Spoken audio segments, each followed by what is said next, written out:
Okey, Assalamualaikum. Ini video bagi yang tak sempat nak masuk kelas online ataupun yang masuk pun tak berapa jelas cikgu punya suara tadi, terutama untuk kelas A lah.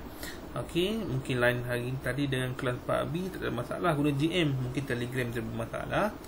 Okey, apa yang perlu kamu buat untuk latihan ini? Kita gunting tenaga, gunting maksud tenaga dan gunting gambar dia. Okey, nanti bila dah gunting, kamu tampal macam ni.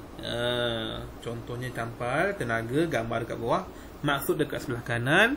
Tampal dalam buku latihan. Kalau boleh, satu muka surat tu hanya ada 6 jenis tenaga saja, tak perlu penuh padat-padat. Okey, banyak lagi ruang kosong, betul. Okey, tampal ikut gambar yang betul berkaitan dengan tenaga. Okey, seterusnya yang ini. Okey, apa yang kita bincang tadi dalam kelas online ada macam mana perubahan tenaga. Okey, untuk lampu sulung ni ada dalam buku teks. Boleh tengok dalam buku teks. Untuk kalkulator pun, untuk TV. Okey. Untuk yang ini yang tak ada tu cikgu beri. Okey, untuk yang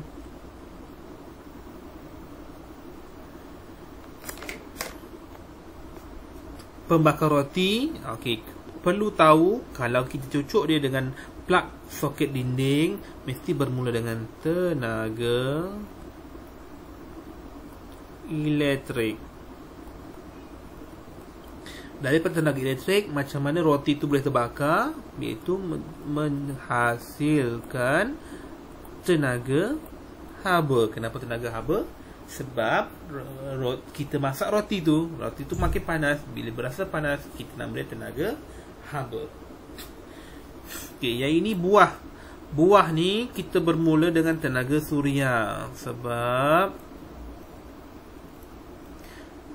dia dapat tenaga matahari dulu. Kemudian bila dia dah besar, dia dah masak, dia jatuh. Bila jatuh, automatically jatuh dari tempat yang tinggi, kita panggil dia tenaga keupayaan. Dan bila jatuh ke bawah, buk, bunyi belum betul. Bila berbunyi macam tu, dia adalah tenaga bunyi. Okey, untuk pengering rambut, kita mesti cucuk dengan soket elektrik. Jadi mesti bermula dengan tenaga elektrik dan kepada tenaga kinetik. Kenapa kinetik? Sebab di dalam dia ada kipas berpusing. Kipas berpusing tu yang menjadikan dia sebagai tenaga kinetik. Bila kipas tu berpusing, dia menghasilkan tenaga apa? Haba. Sebab panas, sebab dia akan mengeringkan rambut. Dan lagi satu tenaga apa?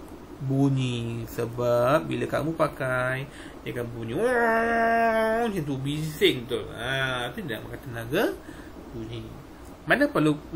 Manakala tenaga solar panel ni pula, dia lah bermula daripada tenaga suria, sebab daripada matahari.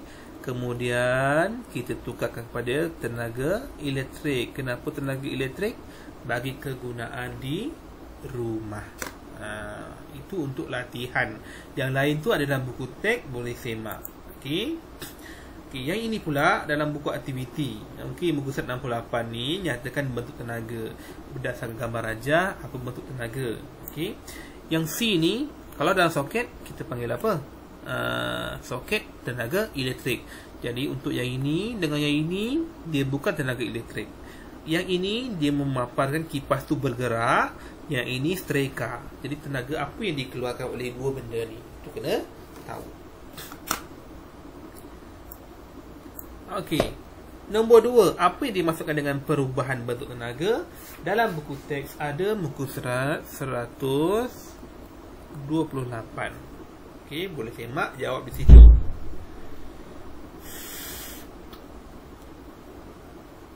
Okey, yang ini dah telah dibincangkan. Okey, nanti boleh salin macam mana perubahan tenaga berlaku berdasarkan gambar rajah. Okey, cikgu buat T tu, cikgu buat ringkasan lah. Kamu tak boleh buat ringkasan, kena buat T tu untuk tenaga kena tulis penuh. Okey, dah last sekali. Yang muka 69 ni, okey, dia suruh nyatakan 3 objek.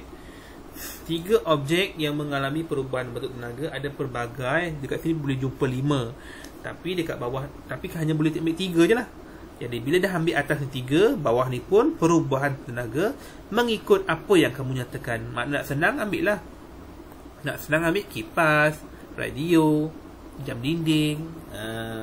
Jadi perubahan, kalau dia menggunakan soket elektrik, mesti dimulakan dengan tenaga elektrik. Kalau dia guna bateri, mesti kita guna tenaga kimia. Kalau dia berbunyi, tenaga bunyi. Kalau dia bergerak, tenaga kinetik. Okay. Dan last sekali yang bawah ni, kenapa tenaga, bolehkah tenaga dicipta ataupun dimusnahkan? Tak boleh. Kenapa? Ini jawapan dia. Tenaga hanya boleh dipindahkan dan berubah bentuk sahaja. Dia tak boleh dicipta, dia tidak boleh dimusnahkan. Jadi video ni secara ringkas yang cikgu buat. Okey, sebab cikgu cuba nak rakam perbualan dalam tu, dia mengambil masa yang lama. Jadi biar cikgu terangkan benda yang ringkas, tapi kamu boleh, kalau tak faham, boleh mesej cikgu. Okey, itu saja. Terima kasih. Selamat buat kerja.